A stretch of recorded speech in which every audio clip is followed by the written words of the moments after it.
Tell me one thing in your life that is great that came as a result of being comfortable. Most of us aren't defeated in one decisive battle. We are defeated one tiny, seemingly insignificant surrender at a time that chips away at who we should really be. It isn't that you wake up one day, decide, that's it, I'm going to be weak. No. It is a slow, incremental process. It chips away at our will. It chips away at our discipline. Move out of your comfort zone. It's the courage to move into your zone of discomfort where you feel awkward and clumsy and sometimes alone. The comfort zone is one of the greatest enemies of human potential and of your potential. The people that are really successful, they're not looking for comfort. They're looking for excitement. They're looking for potential. Give up this old idea, I just want to be comfortable.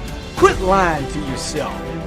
You know you seek more than comfort. So understand that when you're trying to avoid the pain, when you're trying to avoid the struggle, when you're trying to avoid the hard things in life, you are actively choosing to be average. Start putting some pressure on. Put some pressure on yourself. Get out here and get about it. Once you figure out that you're in a race amongst billions of people that live in this world, you're in a race by yourself. You have a purpose, and it's your purpose, not everybody else's purpose. It is your purpose and only your purpose, and it's your race. That means you are persistently bigger than your excuses. You are persistently bigger than feeling lazy. And you are persistently beating the feelings that typically stop you. Stop coming up with excuses. Don't give yourself permission to continue to live a small life. You can't fit a big dream into a small life. Give yourself permission to go for it, to test yourself, to challenge yourself, to live full. When the sun comes up, you got all the books, you got all the tapes, you got all the access. Now it's time to hunt. And what separates you from everybody else is that when it's time to hunt, you're ready to hunt. What I've come to appreciate when you're working on changing your life, changing some bad habit, getting out of addictive situations or relationships, or working to build a dream or making a difference in our society, it's hard. There are going to be all kinds of challenges that we all must face. You cannot live in this world without a challenge.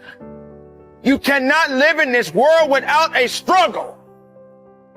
Greatness is right on the other side of pain. So what are you running from it for? You say you want to be successful, then push through it. Stop making excuses and go get it. The lack of self-discipline is the major cause of failure, frustration, underachievement, and unhappiness in life. It causes us to make excuses and sell ourselves short. Perhaps the two biggest enemies of success, happiness, and personal fulfillment are first the path of least resistance and second, the expediency factor. The path of least resistance is what causes people to take the easy way in almost every situation. They seek shortcuts to everything. They arrive at work at the last minute and leave at the first opportunity. They look for get-rich, quick schemes and easy money. Over time, they develop the habit of always seeking an easier, faster way to get the things they want, rather than doing what is hard but necessary to achieve real success. The expediency factor, which is an extension of the law of least resistance, is even worse when leading people to failure and underachievement. This principle says people invariably seek the fastest and easiest way to get the things they want, right now, with little or no concern for the long-term consequences of their behavior.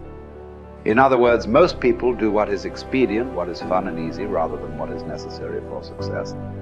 Every day, and every minute of every day, there is a battle going on inside of you between doing what is right, hard, and necessary, like the angel on one shoulder, or doing what is fun, easy, and of little or no value, like the devil on your other shoulder. Every minute of every day, you must fight and win this battle with the expediency factor and resist the pull of the path of least resistance if you truly desire to become everything you are capable of becoming. And then when you see people take on more responsibility and decide that they're going to aim up and confront their suffering honestly and forthrightly, that their lives get better and the lives of people around them get better too. And so that's very strange as well, because it also means that the pathway to less suffering is through suffering, right? And that would be hopeful if the world was constituted that way. It's like, well, there's suffering. How do you make it worse? Run away. How do you make it better? Confront it. Yeah, but it's suffering. It's like, yeah, but it's there. There it is. It's right there. It's a precondition for existence or something like that. And it's like you have something important to do as well. And you confront it, and that's the pathway to transcending it.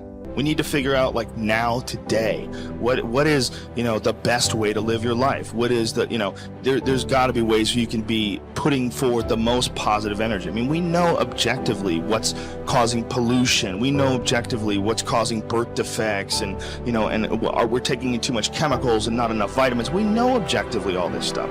We know how to organize our world, and yet we don't do it. We know how to organize our health, and yet very few people do it. We know all these things. The right path to being a happy, healthy person is to do all the shit that we already know you're supposed to do. Take care of your body, take care of your health, take care of your mind, your stress, meditate, be kind to people. We all know that. I mean, you ask anybody, they know how to get by and to be the most evolved version of you that you can be. I mean, it's not like a magical checklist. If you talk to people about it, you said, okay, here you got a person, you want to improve them, what are the things you're going to do to them? Okay, well, if I was a life coach, the first thing I would say is this guy's got to get on a diet that makes him healthy. I don't mean a diet just to lose weight. I mean just healthy foods in your body, many, many vegetables. Start working out your body and get a better sense of how this machine feels when it's moving, it's flowing better, there's less tension in it, your mind feels relaxed and you enjoy every single moment of the day better. Step 1, everybody knows that step, right? What's step 2? Be cool to people. Be nice to as many people as you can. Smile at as many people as you can. Have them smile back at you. Tip well when you go to restaurants. Just do the most you can. Be as nice as you can and just still manage to not have people walk all over you. Just get through this life as nice as you can.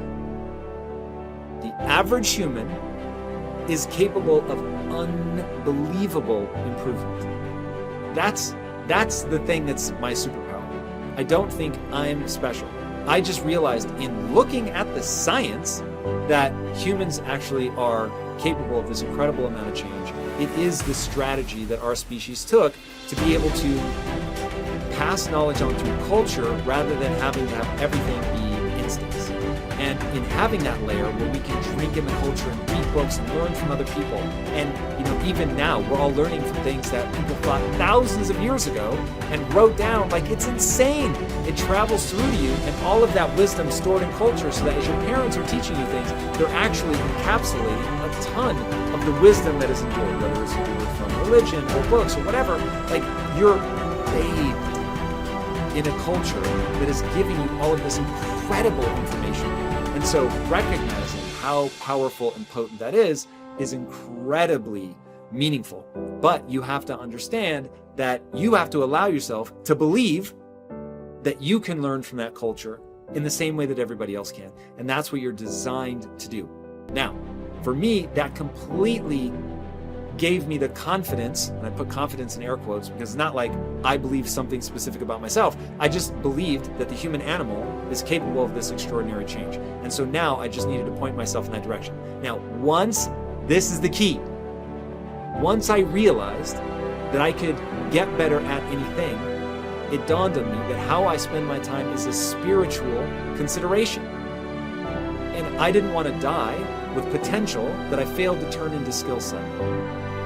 That to me, that speaks to me. How much of my potential can I actually turn into skill set and get good at this stuff and push and grow and improve?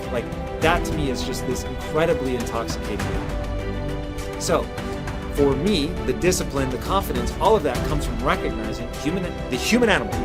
Nothing special about me. The human animal is capable of extraordinary change. I'm going to have to put time and energy into doing it, but I'm capable of getting this change. Therefore, I can do anything I set my mind to. Therefore, it really matters what I choose to spend my time on. Therefore, I want to put structure and discipline in my life so that I can move forward on things that excite me, that matter to me, because I really can have this big crazy dream that I'm thinking of. So my discipline is really born of my desire to have that thing, coupled with my belief that I can actually get there. Desire and belief. Get those two things right, and the discipline will take care of itself.